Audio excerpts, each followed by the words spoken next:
زندگی کیسے گزارنی ہے۔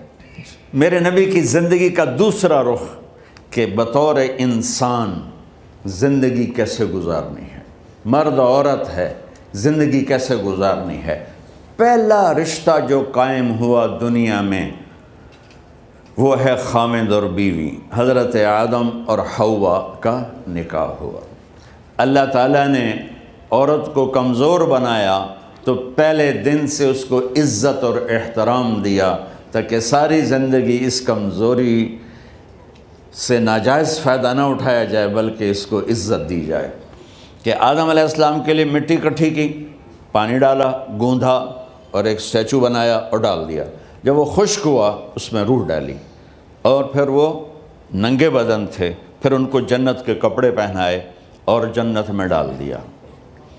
اس کائنات کا حسن بھی عورت سے ہے اور جنت کا حسن بھی عورت سے ہے۔ حضرت آدم علیہ السلام جنت میں، لیکن بابے جی دا دل ہی نہیں لگتا، کلے کلے ہی ٹرے پھر دیں۔ اب اللہ نے عورت کو بنانے کا ارادہ کیا تو اللہ ایک ڈھیر مٹی کا اکٹھا کر کے عورت کے لیے بھی بنا دیتا اور اس کا اسٹیچو بنا دیتا اور اس کو خشک ہونے دیتا، پھر اس میں روح ڈالتا، پھر اس کو کپڑے پہناتا۔ آپ حیران ہوں گے، سبحان اللہ، اللہ نے ایسا نہیں کیا۔ آدم علیہ السلام سوئے، آنکھ کھلی تو دیکھا ایک خوبصورت حسین عورت۔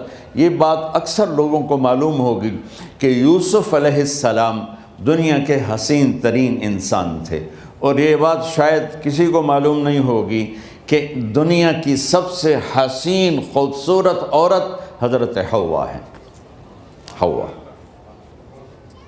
جن پر بڑھاپا آیا ہی نہیں، کہتی ہے سائن کرنا قبول کیا ہے یا زبان سے کہے قبول کیا ہے تو یہ اس بات کی گارنٹی ہے کہ میں نے اپنے اس لڑکے کو خامد ہونے کے طور پہ قبول کیا، اس کی کمیوں کے ساتھ بھی، اس کی خوبیوں کے ساتھ بھی۔ اور جو ہی شادی ہو کر ڈولی سسرال کے گھر جاتی ہے تو ٹیسٹ شروع ہو جاتا ہے، کی کر دیے، باندھی کے میں، اٹھیندی کے میں، بول دی کے میں۔ اور اس میں بہت زیادہ نیگیٹو کردار ہے سسرال کا، کئی لڑکیوں کا، کیونکہ ہم نے اپنے نبی کی زندگی نہیں قبول کیا۔ یہ واجب ہے کہنا قبول کیا، کہ جس میں پیغام ہے کہ اب میں اس کی میں کوئی کمی ہے وہ بھی قبول کروں گی، کوئی خوبی ہے تو سر ماتھے پر۔ اور لڑکا کہتا ہے کہ میں اسے قبول کرتا ہوں، اس کی خوبیوں کے ساتھ بھی، کمیوں کے ساتھ بھی۔ یہ بات یاد رکھنا، پرفیکشن کبھی تلاش نہ کرنا، پرفیکشن کبھی تلاش نہ کرنا۔ اللہ نے 100 نمبر نہیں مانگے، 51، ایک نمبر اوپر ہو گیا۔ گناہ تمہارے 50 ہیں اور نیکی تمہاری 51 ہے، تو اس ایک پر ہم تمہیں جنت میں ڈال دیں۔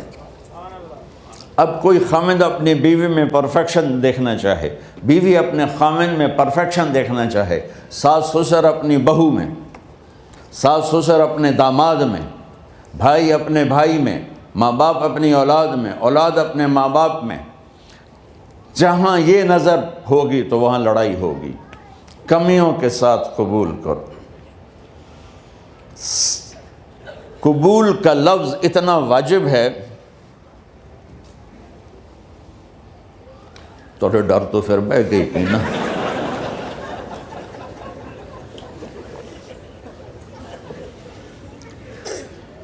قبول کا لفظ اتنا ضروری ہے کہ اس کے بغیر نکاح ہی نہیں ہوتا۔ میں یہ کئی جگہ لطیفہ سنا چکا ہوں، اور واقعی قصہ بھی ہے، ایسے لطیفہ نہیں ہے۔ میرے دوست ہیں، ذمہ دار ہیں اچھے، تو ان کے گاؤں کا ایک بچہ چھوٹی عمر میں بسوں پہ جا کے نا وہ جاب پہ لگ گیا۔ تو اس کا کام ہوتا ہے بس کو صاف کرنا، ڈرائیور کو چائے پلانا، اور جہاں کہیں رش ہو تو اس کو ڈائریکشن دینا، استاد جی کٹ لو، استاد جی آن دیو، استاد جی جان دیو۔ تو یہ اس کا محاورہ بن جاتا ہے۔ اب اس کا نکاح ہوا تو مولانا صاحب نے کہا بھائی عبد الرحمن، میں فرضی نام لے رہا ہوں، نام مجھے اس کا یاد نہیں، عبد الرحمن زینب بنت اسلم نو تیرے نکاح دیتا 500 مہر تو قبول کیتا؟ تھوڑی دیر سوچ کے کہندا جی آن دیو۔ اس نے ساری زندگی آن دیو ہی سیکھا تھا، تو اس کے بھائی نے اس کو نہیں ماری، تو کہنے لگا جی جان دیو۔ مولانا صاحب نے کہا آن دیو جان دیو نال کم نہیں بننا، تو آگا میں قبول کیتا۔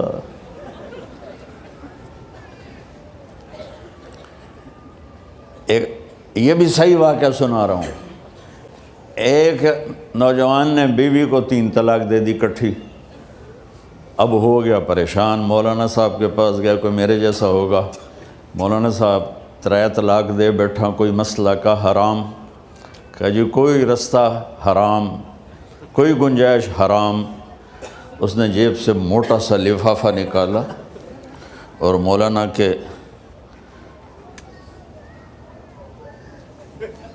جا نماز کے نیچے ڈال دیا کہ مولانا صاحب کوئی گنجائش؟ کہ ہن تو سوچنا ہی پوے کی آکھیا ہی تو اپنی بیگم نو؟ اس آکھیا جی میں آکھیا ہی 3 طلاق، اس آکھیا مبارک ہوئے طلاق نہیں ہوئی۔ میں آکھیا جی او کیویں؟ آکھے او جڑا یہ طلاق ہے عربی دا لفظ، اس سے چاکھنا پمدا ہے طلاق۔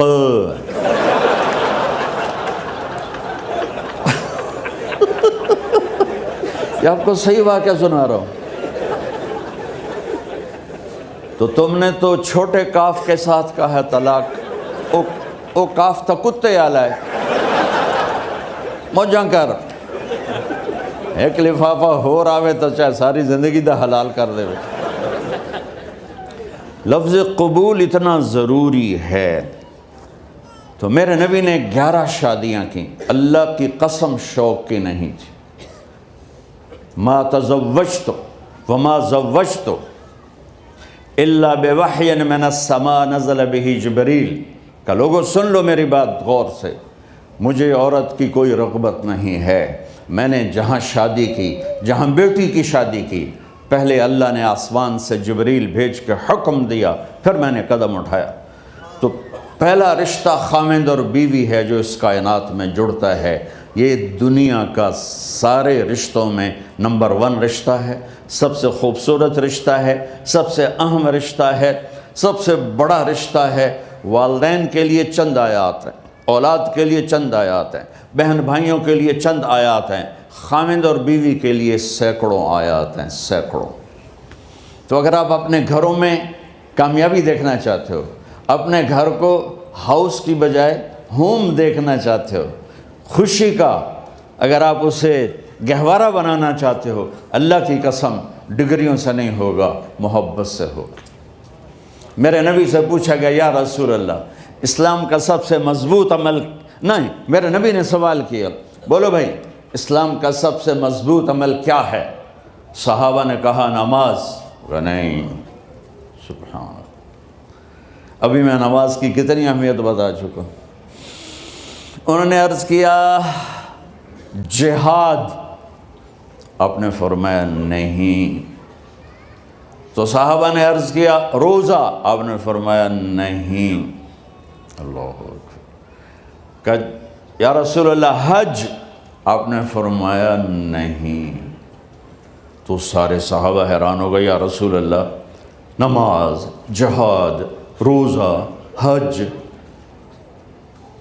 تو پھر کیا ہے؟ اب سننا سارے بہن بھائی، مستورات، بچے بچیاں، آپ نے فرمایا اسلام کا سب سے مضبوط اور بڑا عمل ہے آپس میں اللہ کے لیے محبت کرنا۔ اگر آپ اپنے گھروں میں حسن دیکھنا چاہتے ہو تو ایک دوسرے سے محبت کرو، اظہار محبت کرو، اور محبت کے پیدا ہونے کے لیے بہت ساری چیزیں ہیں، لپیٹ کے 2 میں کر دیتا ہوں، 2 میں۔ بیوی کی خوبی دیکھو، کمی نہ دیکھو، خاوند کی خوبی دیکھو، کمی نہ دیکھو، پہلی بات۔ دوسری بات، اس زبان سے زہر نہ اگلو محبت کے پھول، اس زبان سے کڑوے جملے نہ ہوں، طنز نہ ہو، ٹانٹنگ نہ ہو، بے عزت نہ کرو، انسلٹ نہ کرو، تو آپ کے دل جڑ جائیں گے۔ یاد رکھو، شکلوں سے زندگی آباد نہیں ہوتی، زندگی اخلاق سے آباد ہوتی۔ تو اپنے گھر سے ٹونٹنگ نکال دو۔ نہ کہا کا مطلب ہے بارش کا زمین میں جذب ہو کر یکجان ہو جانا، دو زندگیوں کا محبت میں جذب ہو کر یکجان ہو جانے کو نکاح کہتے ہیں۔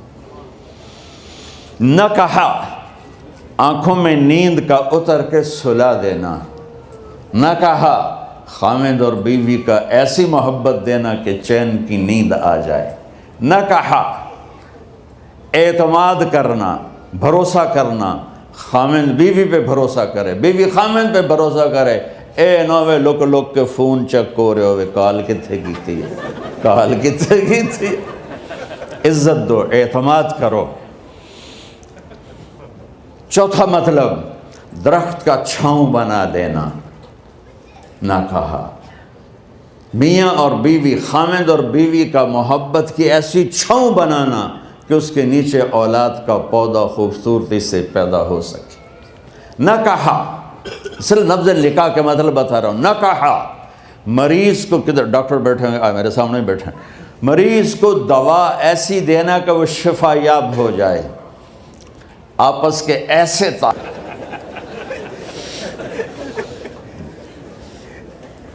ہمارا دین اتنا خشک نہیں، ہمارے مولوی صاحبان نے زیادہ خشک بنا دیا۔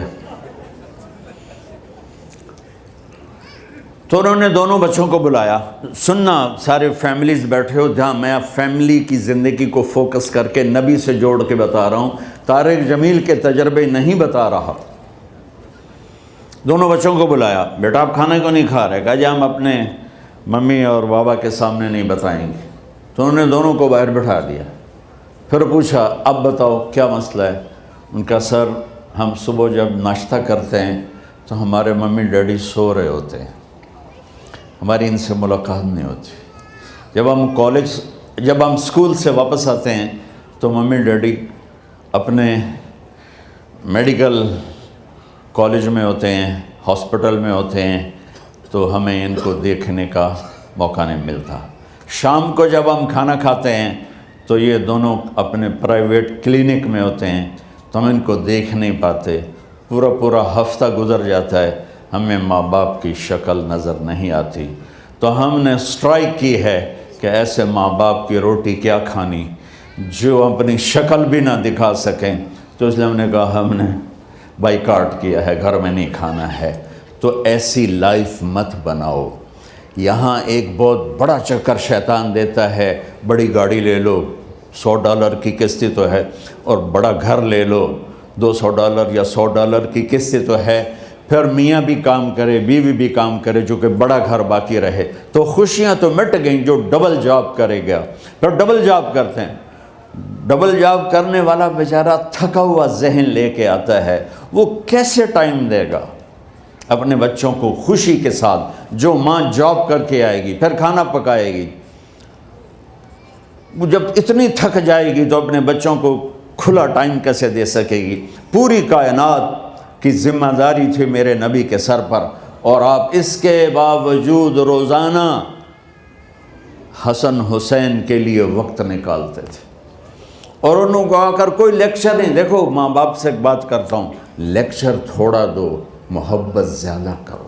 یہ نہ کرو، یہ کیوں کیا، یہ کرو، یہ کرو، یہ چھوڑ کر صرف سینے سے لگاؤ، صرف محبت دو۔ کم کی وراثت ملی، کس کی؟ علم کی، فصاحت اور بلاغت کی۔ ان کو کمر پہ بیٹھا لیتے اور اکیلی زینب کو پورے گھر میں چکر لگواتے تھے۔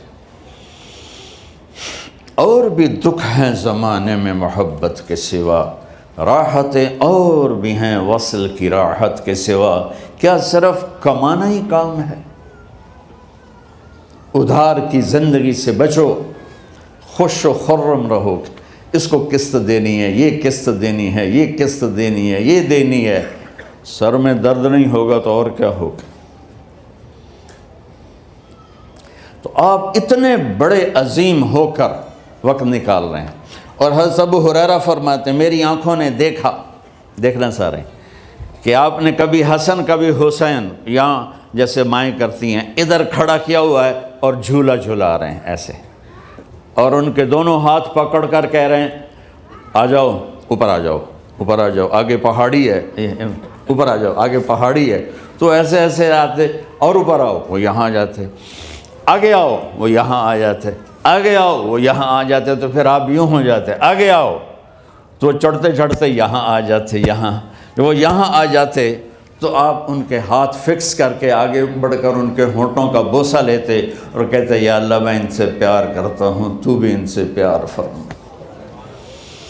بھائیو، اللہ کی قسم پیسے سونے چاندی سے زندگی میں خوبصورتی نہیں آتی، نبی کی غلامی سے زندگی میں خوبصورتی آتی ہے۔ اتنے بڑے نبی ہیں اور حضرت عائشہ سے کہہ رہے ہیں دوڑ لگائیں۔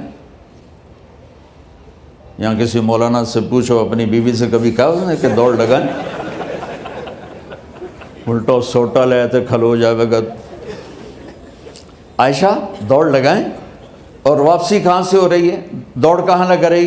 جہاد کے سفر سے واپسی ہو رہی، اور آپ نے اپنے صحابہ سے کہا سب آگے چلے جاؤ۔ جب سارے آگے چلے گئے اور کوئی نظر نہیں آ رہا تو آپ نے کہا عائشہ آؤ دوڑ لگائیں۔ تو حضرت عائشہ کہتی ہم نے دوڑ لگائی تو میں آگے نکل گئی، لیکن ابھی پیچھے رہ گئے۔ کچھ سال گزرے تو پھر ہم سفر سے واپس آ رہے تھے تو آپ نے صحابہ سے فرمایا سب آگے چلے جاؤ، چلے گئے۔ آپ نے کہا عائشہ دوڑ لگائیں؟ آپ کہا جی لگائیں۔ کون دنوں میں ذرا موٹی ہو گئی تھی، تو پھر اللہ کے نبی آگے نکل گئے، میں پیچھے رہ گئی۔ تو آپ نے کہا عائشہ ہاذہ بتلک، آج تو اور میں برابر